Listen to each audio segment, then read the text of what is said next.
I'm just starting to see the fruits of my labor. This wasn't an overnight, sensation kind of a thing. There were a lot of things that failed and didn't do well. There are a lot of things that I put a lot of effort into, and it's like, wow, like 20 people watch this, or, like you got to keep grinding. You're not going to have instant overnight success.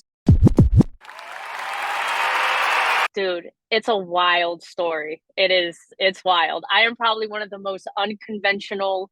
I have one of the most unconventional startups out of anybody. So Oh, we're check here this for the out. story. We're here for it. So I've been doing this about 18 years now, but I'm going to say as a legitimate business, about 10. Before I just kind of, dabbling here and there, but about 10 years I've been doing kind of what you see on the day to day online and stuff like that. So, um, back in, God, it's probably almost 15, 20 years ago, my brother, who's a DJ, Okay. What's one his morning, name by the name? so it was just DJ Bry. His Okay. name is Brian.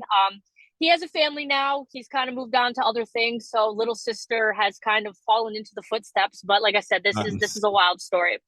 So I actually never wanted to be a DJ, believe it or not. It was Hmm. never written in the cards. It's never something I aspired to be. But obviously being around my brother who did it, it was kind of his first job, so to speak. He worked for a multi-op, so he just would pick up events here and there. And of course, me being around him, little sister wanting to, dig in his fire CD collection, Okay. right? And just play with things. I kind of picked up little things here and there, but it was never the vision of mine.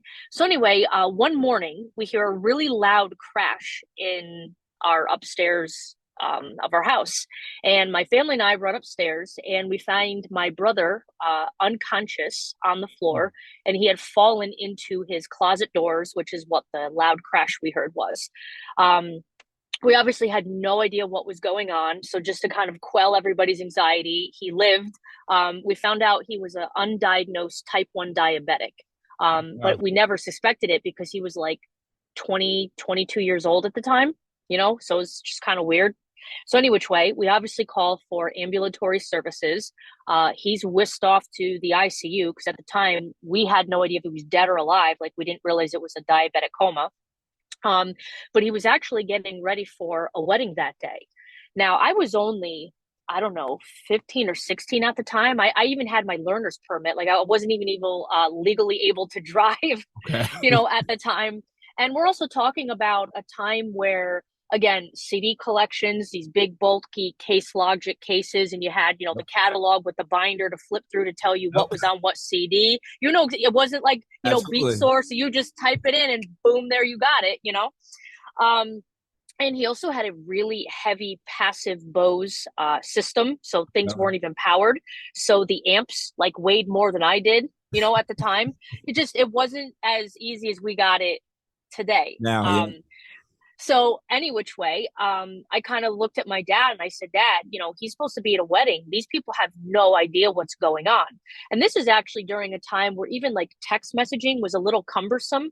Like we had texting then, but it was like, I don't know, 10 cents a text, and it wasn't what we know now. So it Yeah. wasn't really easy to get a hold of people. I had MapQuest directions, like it was Yeah, I before, remember. Google Maps and stuff. Dude, I'm telling you, we're old school. We're taking it back here. Absolutely. So I said to my dad, I was like, look, let's finish packing the car. Um, let's go to these people's houses and at least tell them what's going on, right? They at least deserve to know what happened to my brother, even just out of respect for, his name, that he wouldn't just take their money and flake out. Like I at least understood the gravity of that. So we took the MapQuest directions. My dad helped me finish packing up the car.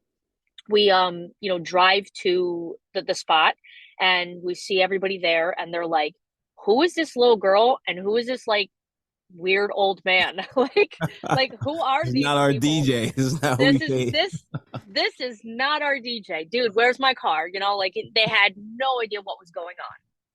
So my father and I explained to them, what had happened, and that we really didn't have a lot of information. For all we know, he could be dead right now, but we just wanted to come and do the right thing to let them know, what was up.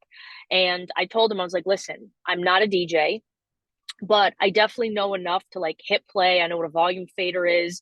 I have tinkered around his CD collection. Like I know how to find what songs you may want. So I'd be more than willing to do what I can for you today. I'm assuming I would be better than nothing.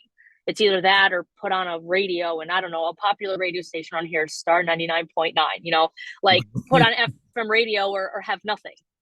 So they go, yeah, I mean, if there's no other choice, whatever you can do, please do it. So my dad and I showed up really extra early again because we had no idea how to hook any of this crap up, and it pretty much was like trial and error. It was like, okay, if this is a round hole and we see a round thing, you stick it in, and do you have sound? If you don't, put it in the next hole, and if you don't, and we just kept sticking things in holes and connectors and plugging it to power, until stuff actually worked.